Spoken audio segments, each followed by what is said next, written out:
यह कहानी सुंदर वन जंगल की है जहाँ बहुत सारे पक्षी रहा करते थे। उसी जंगल में एक कालू नाम का कौवा अपनी पत्नी सुंदरी कवि के साथ रहता था। कालू कौवा पहले अपनी पत्नी सुंदरी कवि को बहुत प्यार करता था, लेकिन अब वह कालू कौवा अपनी पत्नी सुंदरी कवि को भी बांझ होने का ताना दिया करता था। दरअसल सुंदरी कवि के यहाँ कोई संतान नहीं थी और इसी वजह से जंगल के सभी पक्षी उसे बांझ बांझ कहकर बुलाया करते थे। एक दिन की बात है, सुंदरी कवि कुछ मीठे मीठे अंगूर खा रही थी तो तभी कालू कौवा उसे ताना मारकर कहता है, मैंने क्या क्या सपने देखे थे। मेरा भी बेटा हो तो मैं उसे अपना ही नाम देता, लेकिन मुझे क्या पता कि मेरी पत्नी बांझ निकलेगी। सुनिए कालू जी, संतान का होना या ना होना मेरी बस की बात थोड़ी न है। अगर हमारी भाग्य में संतान होगी तो हमें जरूर मिलेगी।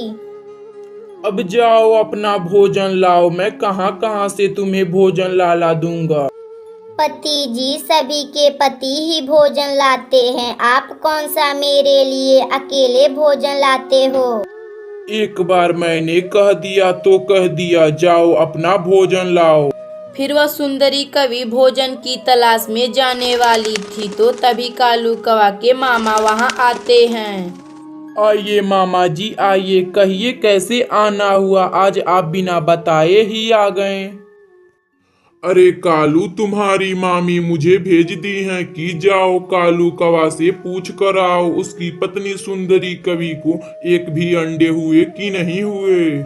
नहीं मामा जी, मैं अभी यही बात का चर्चा कर रहा था, लेकिन यह बांझ हमेशा खाने पीने की ही बातें करती है। अजी, आप क्या अनाप शनाप बोल रहे हैं जी। आपको पता है कि मैं पूरी पूरी रात रोती हूँ कि मेरी संतान कब होगी। शादी के बाद हर कवि का इच्छा होता है कि वह भी माँ बने। कालू, मेरे पड़ोस में एक कवि रहती है, उसकी भी उम्र कम है, वह शादी करना चाहती है, उससे मैं तुम्हारी बात की हूँ। मामा जी, ये आप क्या बोल रहे हैं। आप मेरे घर सौतन लाने वाले हैं।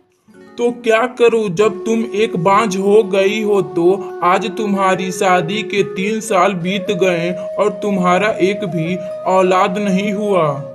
मामा जी, मेरी तरफ से हाँ है, आप जल्दी से जाएं और बात पक्की करें। उस कवि से मैं कब तक इस बांझ से पीछा छुड़ा दूं।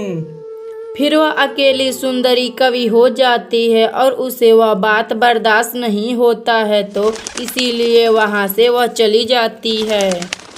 इधर कालू कौवा और उसके मामा शादी की बातें कर रहे थे।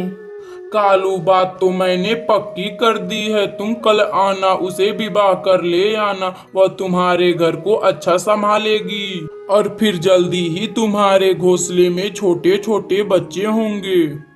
इधर सुंदरी कवि को टुनटुनी चिड़िया मिलती है और वह सुंदरी कवि से हाल चाल पूछने लगती है।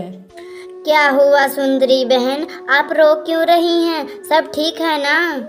चिड़िया बहन, संतान का होना पक्षियों का तो बात नहीं है। कालू मुझसे हमेशा बांझ बांझ कहता रहता है और वह मेरा भोजन भी नहीं लाता। सुंदरी बहन, आप चिंता ना करें, सब ताने मम्मी पक्षियों को सुनने को मिलते हैं। टुनटुनी कालू के मामा जी आए थे और वह कालू की दूसरी शादी के बारे में बातें कर रहे थे। टुनटुनी बहन, मुझे कालू पर पहले से शक था कि वह कोई दूसरी शादी ना कर ले संतान के लिए। सुंदरी बहन, ये लो कुछ अमरूद खा लो, तुम्हें बहुत जोर से भूख लगी होगी। फिर वह कालू कौवा अपने मामा की कही गई बातों मानकर शादी कर लेता है और सुंदरी कवि की भी सौतन अपने घर आ जाती है। कालू जी, आप मुझे यहाँ कोई छोटी सी कमरा दे देना और मैं वहीं रहूंगी। फिर वह सुंदरी कवि अपने सौतन के साथ रहने लगती है। कुछ दिन के बाद उसके घर में एक छोटा सा बच्चा जन्म लेता है और इस तरह वह चारों खुशी खुशी रहने लगते हैं। अगर आपको यह कहानी अच्छी लगे तो वीडियो को लाइक करें और चैनल को सब्सक्राइब करें।